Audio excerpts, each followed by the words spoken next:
Hey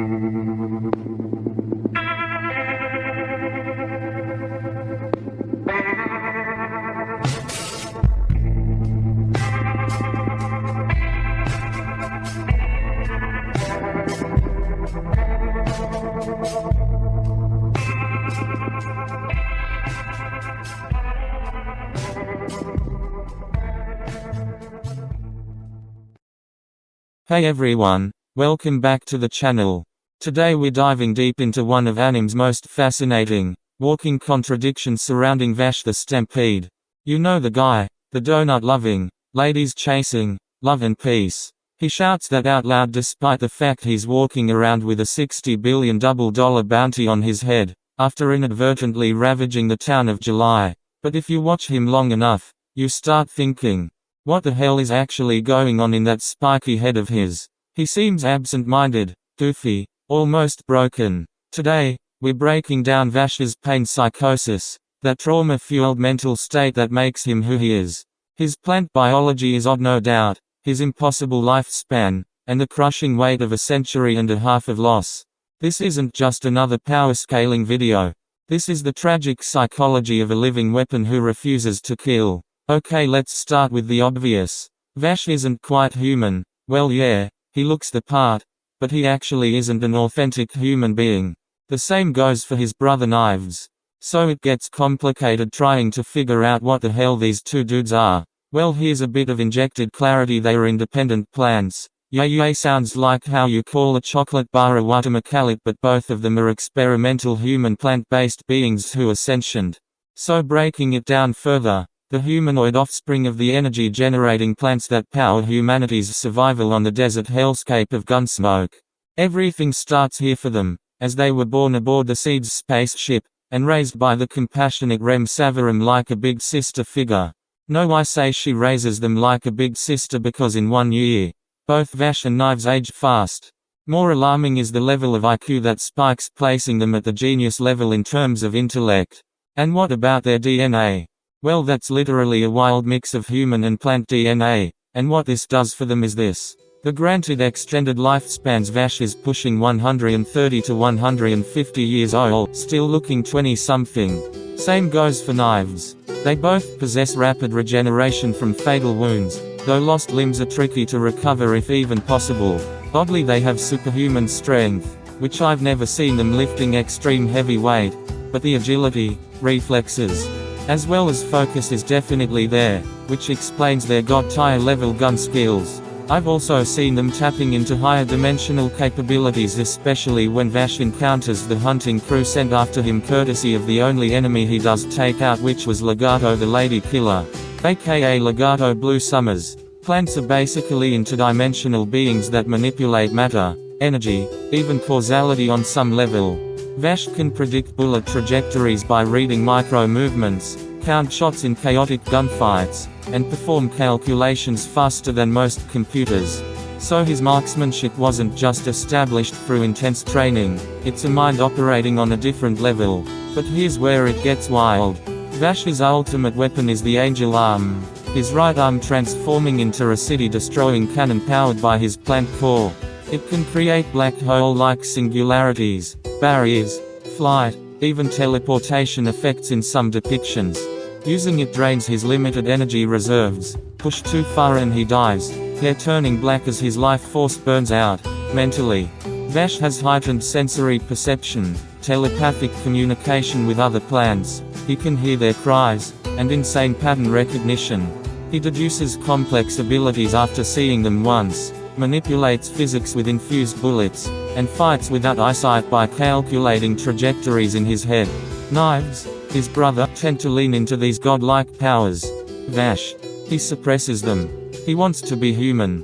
He clings to Rem's teachings of empathy and love and peace even as the galaxy hunts him down. No, we get to the pain psychosis-fueled part. Vash has witnessed humanity at its absolute worst, including his own brother and himself. The Big Fall, the Seeds ships crashing because of Knives' rage. Millions dead. Rem's sacrifice. Then decades on Gunsmoke, towns destroyed in his wake, even if he didn't cause it. Friends dying, innocents suffering because of what he is. This creates a deep psychological fracture. Vash's goofy persona? It's basically psychic armor. A deliberate mask to keep people at a distance while still protecting them. Underneath is profound depression, survivor's guilt, and what fans describe as a form of trauma-induced dissociation or psychosis, that absent-minded spacing out, the sudden shifts to deadly seriousness, the self-destructive tendencies. He doesn't just feel pain, he absorbs it. His empathy is superhuman, almost a curse. Every death weighs on him like it's his fault. In moments of extreme stress, his plant side pushes back, unlocking more power, but at the cost of his sanity. Knives tries to force this connection, to drag Vash into his worldview by drowning him in painful memories. Okay, no, stepping back, looking at this from a broader perspective, Vash embodies one of the deepest philosophical dilemmas, the problem of suffering. As an almost immortal being with godlike potential, he chooses pacifism in a world of scarcity and violence. That's not weakness, that's radical strength.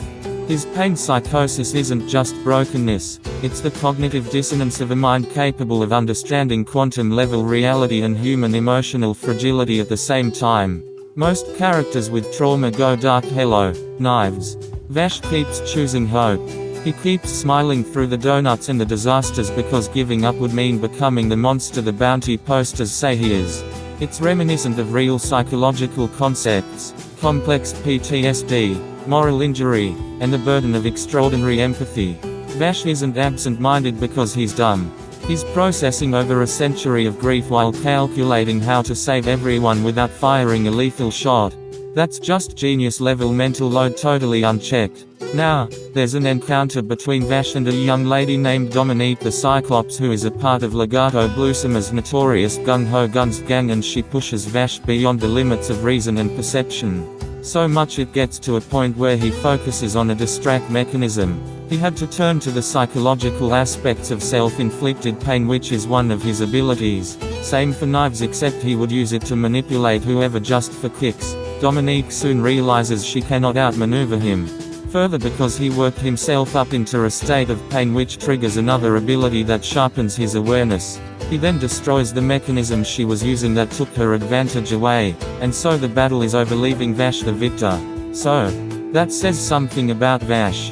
His mind can process calculations of movement at a ridiculous pace. He and Knives also have enhanced IQs, pattern recognition, predictive modeling. He's basically a combat supercomputer with a conscience. But that power comes with isolation. He outlives everyone. He sees patterns of human self-destruction repeating. Yet he carries on. In the manga and series, he masters finer control over his angel powers, defensive feathers, precise singularities without full city busting. He grows, even as the pain accumulates. So is Vash absent-minded? Or is he a 150-year-old plant carrying the weight of two species on his shoulders, refusing to let hatred win? His pain psychosis isn't a flaw, it's the fuel for his unbreakable idealism. In a universe that keeps trying to break him, Vash the Stampede keeps choosing love and peace. What do you think?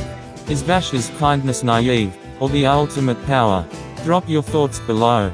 Let me know how much love deep dives on anime psychology, or other complex characters like Vash the Stampede. Okay, stay curious, stay out of trouble. Meaning, don't pull a Vash by destroying any cities today. See you in the next session. So if you liked what you saw and heard today about this informative topic matter, then smash that like button. Make sure to subscribe to Mind Blast Mechanics, where we dive deep into the observations that matter. We'll get back to you as soon as possible. If you have a question to be answered, don't miss our next video, so make sure to tap that bell. Thanks for watching.